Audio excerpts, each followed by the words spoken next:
여러분 반갑습니다. 오늘은 창세기 전체를 세 가지 교회로 관통하도록 하겠습니다. 먼저 기도하겠습니다. 살아계신 하나님, 하나님의 은혜를 감사드립니다.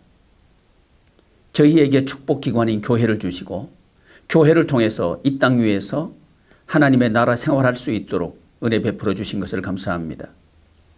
이 교회를 통해서 창세기 1장부터 50장을 관통하고자 하오니 성령 하나님께서 저희를 조명하여 주시고 깨닫게 하여 주옵소서. 예수님의 이름으로 기도드리옵나이다. 아멘. 창세기는 세 가지 교회를 알면 관통할 수가 있습니다. 그리고 창세기는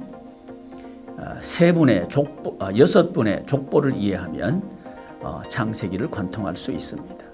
그리고 창세기는 세 종류의 땅을 이해하면 창세기 전체를 일목요연하게 이해할 수가 있겠습니다. 그 중에서 오늘은 구약시대 교회의 시작, 흔히들 교회의 시작을 초대교회로 보고 있습니다. 과연 그런가 하는 것을 먼저 오늘은 살펴보도록 하고, 다음 시간부터 창세기에 나타난 교회, 세 가지 교회를 본격적으로 말씀을 드리도록 그렇게 하겠습니다. 먼저 흔히들 초대교회를 교회의 시작이라고 이해하고 있는데, 성경은 초대교회가 시작이 아니다 이렇게 말씀을 하고 있습니다. 창세기 2장은 에덴 교회, 에덴 동산을 기록하고 있는 성경입니다. 그런데 이 창세기 2장이 하나님께서 설립하신 교회이다 하는 것을 우리는 성경을 통해서 확인할 수가 있습니다. 오늘은 그 이야기를 좀 드리려고 합니다. 교회는 초대교회, 1세기 교회, 그 교회가 교회의 시작인가? 아니면 하나님께서 이 세상을, 우주 만물을 창조하신 그때부터 이미 교회를 설립하셨는가 하는 이 문제는 매우 중요하기 때문에 이 창세기 2장에 기록되고 있는 그 에덴 동산이 교회인가 하는 이 질문부터 다루어 보고, 그래서 구약 전체는 각 시대마다 하나님께서 그 시대의 필요를 따라서 대답함으로 교회를 설립하셨다 하는 말씀을 좀 접근해 보고자 합니다. 일반적으로 교회의 표지 그러면 세 가지를 듭니다. 첫째는 말씀에 참된 전파가 있으면 그건 교회이다. 둘째는 성례전에 정당한 집행이 있으면 그건 교회다. 이렇게 인정을 합니다. 그리고 세 번째는 권징에 신실한 집행이 있으면 그걸 사람들은 일반적으로 교회로 인정을 합니다. 그렇다면 우리 성경에서 기록하고 있는 이 교회, 이 교회는 처음부터 존재했는가 하는 이 일반적인 교회 표지를 통해서 살펴볼 때 말씀의 참된 전파가 처음부터 있었는가?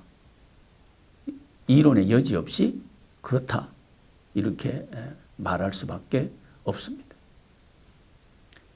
성경은 이렇게 시작합니다.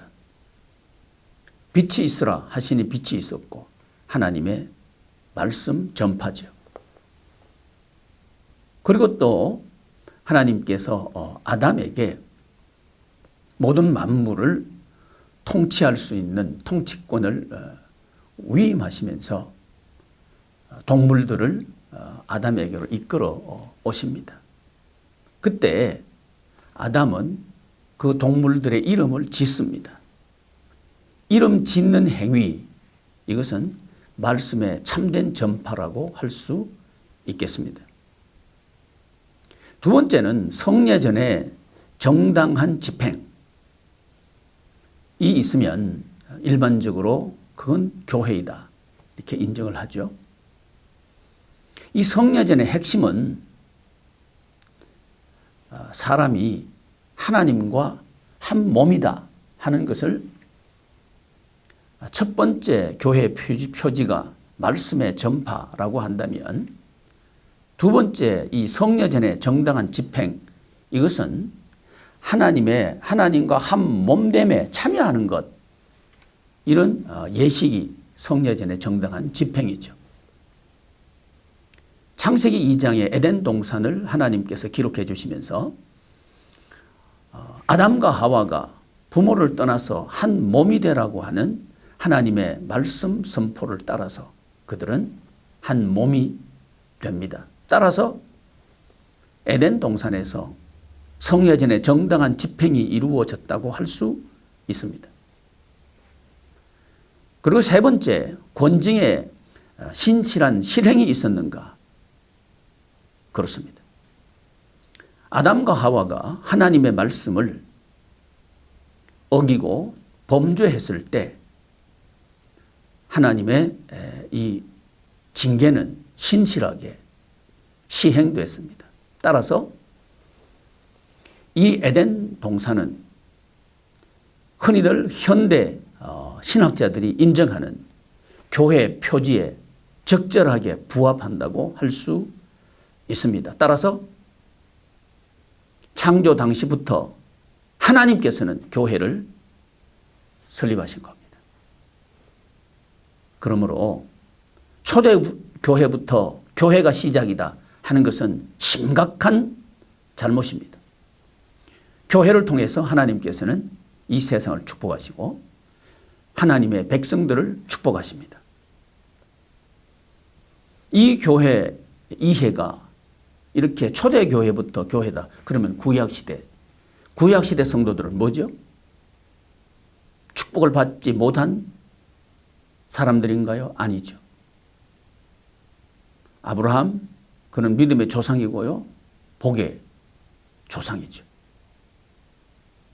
그러므로 초대교회가 교회의 시작이다 하는 것은 교회의 표지적인 측면에서 볼 때도 아닌 것을 우리는 확인할 수 있는 겁니다. 두 번째는 명시적인 기록입니다. 구약 성경에 교회라고 하는 명시적인 기록이 있는가 하는 겁니다. 물론 구약 성경에는 교회라고 하는 기록은 명시적으로 없습니다. 그러나 신약 성경 사도행전 7장 38절을 보면, 물론 이 사도행전 7장 38절은 스데반의 설교입니다. 사도행전 7장 38절은 광야교회라고 하는 명시적인 기록을 하고 있습니다. 광야 시대에 있었던 성막을 광야교회라고 확실하게 분명하게 명시적으로 기록하고 있는 거죠. 따라서 명시적인 기록이 있는가 하는 이 측면에서 볼 때도 구약교회는 교회이다 하는 것을 우리는 확증할 수가 있겠습니다. 세 번째는 교회의 본질적인 측면입니다. 교회는 무엇인가? 한마디로 말하면 하나님의 생명을 인간들에게 누릴 수 있도록 주신 생명의 기관, 축복의 기관이라고 할 수 있겠습니다. 교회는 생명의 축복기관이죠. 그렇다면 이 생명의 축복기관, 이런 본질적인 모습이 에덴 동산, 에덴 교회에 있었는가? 성경은 확정적으로 그렇다고 말합니다. 에덴 교회 그 중앙에는 생명나무가 있었습니다.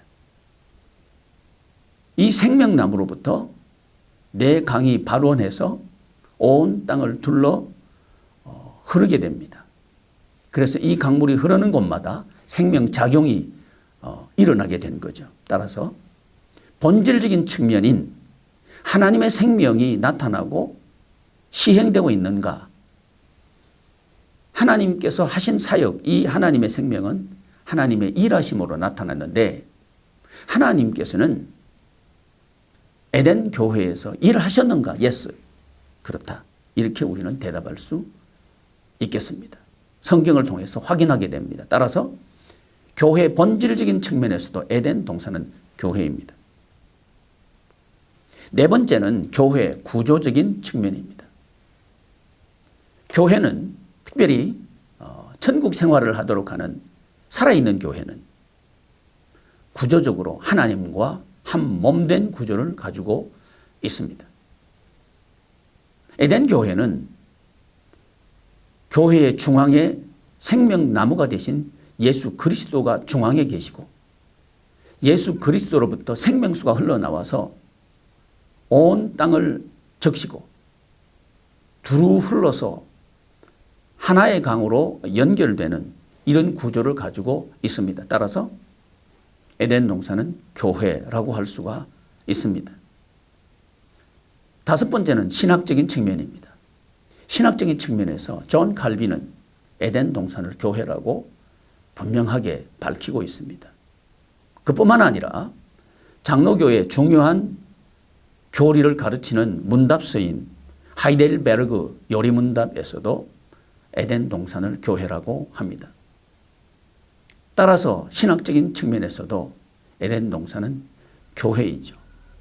이 다섯 가지 이유로 하나님께서는 처음부터 교회를 설립하셨고 처음부터 교회를 통해서 이 세상을 축복하시기를 결정하셨고 그리고 그 교회에 중요한 사역자로 아담과 하와를 세우셨다 하는 것을 알 수가 있는 겁니다. 따라서 초대교회가 교회의 시작이 아닙니다. 교회의 시작은 에덴 동산이 시작이라고 할 수 있겠습니다. 이런 이해를 바탕으로 다음 시간에는 창세기에 나타난 새 교회를 살피므로 교회를 중심으로 창세기를 관통하도록 하겠습니다. 함께해 주셔서 감사합니다.